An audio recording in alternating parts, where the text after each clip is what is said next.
Darren, but he was a little early on that one with the swing, 1-2. Pitch speed 86. That tells you that's a straight change, and located it perfectly down and away. Well, we are watching tonight from one Carlos Rodon, the maturity of being able to get outs with not only his fastball, but some other pitches with a curve. And as soon as I say that, the curve's in the dirt. That was a 56-footer. But the change of speeds, that jumps it. The breaking pitch, the slider, dynamic. The curveball, a work in progress, but the changeup, that's come a long way. Best place to pitch, Trout. Down the middle, up at the top of the strike zone. I like down the middle. That works. You throw it for down the middle. Rarely does it get there. Well, they just showed a graph of his hottest spots and coldest spots and where he swings at pitches. Right down the middle at the top of the strike zone. He's a 130 hitter. Wow. Stay there all night. 2 balls, 2 strikes on Michael Trout. Rodon's 2-2 pitch. Swung and a missed. He's out on strikes. He's got 6 of them. There's Carlos Rodon. Another strikeout, another spot for PPG Paints. The best pitchers paint the corners. The best painters, they pick PPG Paints. 1 out. And there's Upton, the left fielder. And Justin tonight, a grounded to short and a pop to first. Trout had 1 foot off the ground, and as soon as he put the left foot down, the right one was off the ground, and that was in the back of the batter's box. Having a hard time, these Angels hitters, recognizing that slider from Rodon. It looks like a fastball at the knees till they swing. And that pitch, there's that slider, ball 1. We talk about Rodon. Well, let's talk also about Ronaldo Lopez. But those are the guys, and Giolito probably in the 3rd slot. I'm not saying Lucas isn't going to get better. He certainly is. But these guys, with Rodon starting in the 1st spot and then Ronaldo 2nd, you got to look to the future of some guys who are going to be able to really pitch, learning how to pitch here at the big league level. Yeah, you know, it's nice to project out and just visualize what they'll be doing 2 years from now. Right. I mean, with the experience, as long as they keep moving right along, no injury setbacks, they just keep learning pitching, going out there, they're going to be pitching with a lot of confidence in 2 years. 2 balls, no strikes. That's now 3-0 as that one was way up and out. I think you monitor Rodon here in the 7th inning. What's he have to gain by going to the 8th? I'm not sure, but if he's strong enough in the pitch count down, I'll let him go to the 8th if he gets through the 7th, certainly. He's thrown 90 pitches now. What we have seen from our manager, Rick Renteria, is he'll send those guys out there as long as they don't give up any base runners. That pitch, a slow ball over the corner, 3-1 now.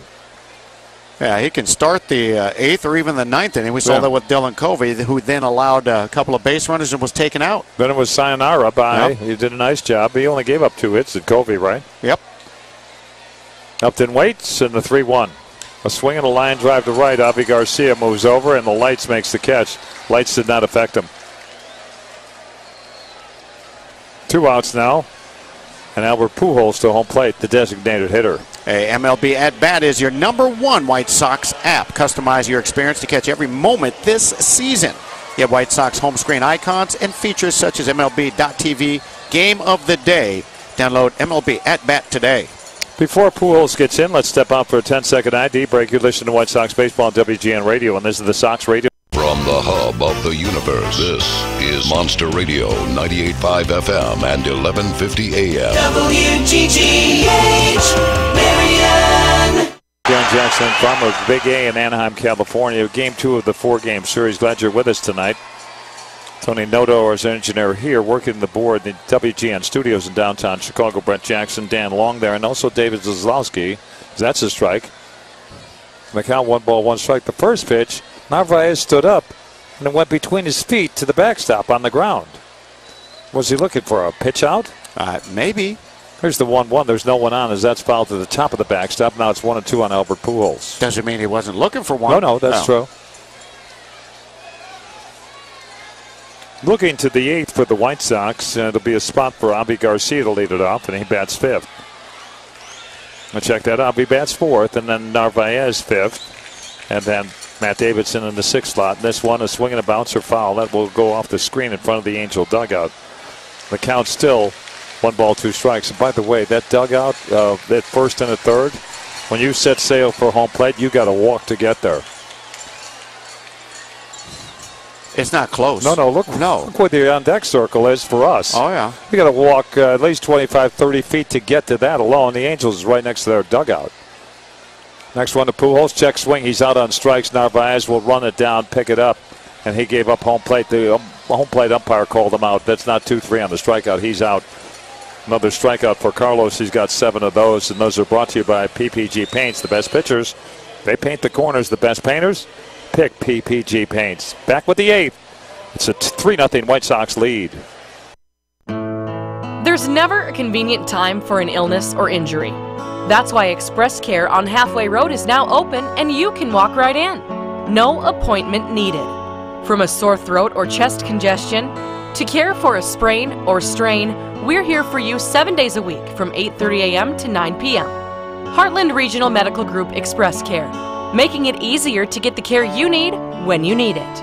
Located in Marion, on the Hill. This is the Pepsi that's got a date with your taste buds. We're talking 1,000 bubbles dancing a two-step with you and 2 tacos at 2 a.m. Order number 83. Come on, you're up. This is the Pepsi that has mastered the art of the late-night munchies and is always down to dig into some deep dish. Hey, we don't do deep dish, capiche? Try telling that to Chicago. This is the Pepsi for po' boys, pulled pork sliders, and the godfather of all sandwiches, the Godfather. This is the Pepsi for street carts, anything a la carte, and is dying to make the leap into your grocery cart. Come on, take us home with you. This is the Pepsi for those who are forever fun. This is the Pepsi for every generation.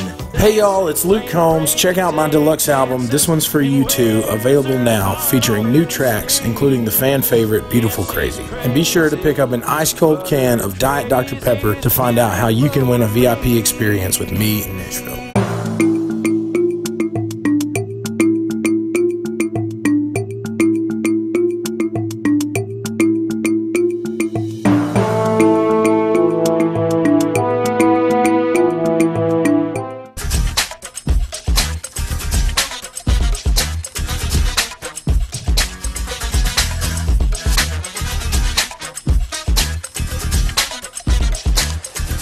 Eighth inning, White Sox 3 runs on 5 hits, and the Angels have a single, and that is it. And the lone single that they have, the lone hit, Simmons singled to center field, and Simmons ran towards second base with a throw going from center field to third base, and the throw got cut off by the third baseman, Yolmer Sanchez, and threw back to first, and they got him as the play went single, and he was out 8-5-3 at first base. That one fouled back by Avi Garcia. Strike one run away here in the 8th inning.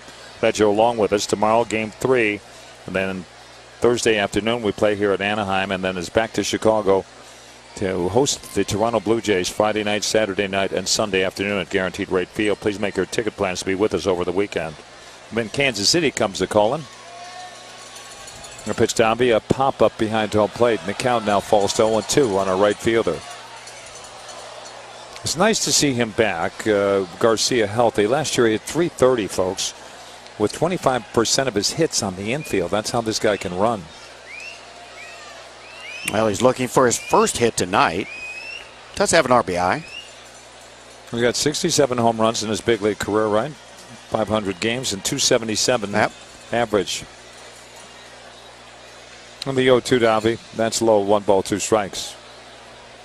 As big and as strong as he is, he hasn't, established himself as a home run hitter. No, but he's hit one of the longest ones we saw, and that was at Comerica Park in Detroit. Oh, yeah, he's done that a couple of times there, actually.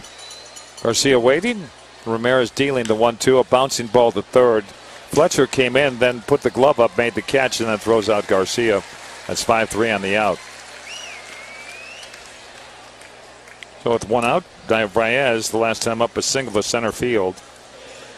And Garcia reached on an error by Kinsler, the second baseman. And Kinsler, remember him with Texas and also the Detroit Tigers before coming with the Angels. And he may have made it a stop in between that, but basically that's where he has been.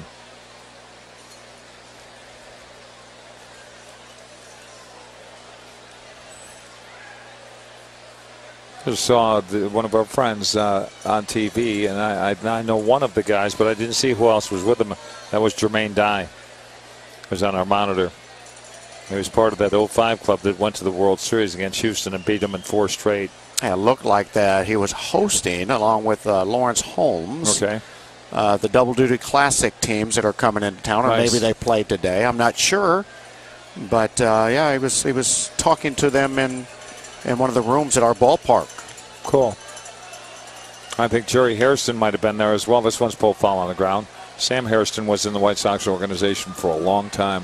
What a gentleman he was also. And the same could be said about the guys that we just mentioned. And I got a chance to meet Double Duty Radcliffe, I have to tell you that. Buck O'Neill, one of my dear friends in Kansas City. And I asked Buck one time, I said, how was Satchel Paige? He goes, oh, please. He did whatever he wanted, and he could do whatever he wanted to do, too, and we didn't have a chance batting.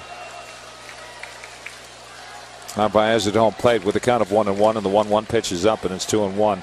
And I believe Buck O'Neill was the first African-American coach in the big leagues with the Cubs, I think that was. Yeah, I believe that's correct. And one of my dear friends helped me when I was struggling with my health in Kansas City. He goes, let's go, you're going upstairs. And I said, no, I'm okay here in Kansas City. I'm just freezing. He goes, we're going upstairs. And he took me upstairs and got me a seat up there in a heated room. The 2-1 pitch to Narvaez, foul back, and now it's an even count of 2-2.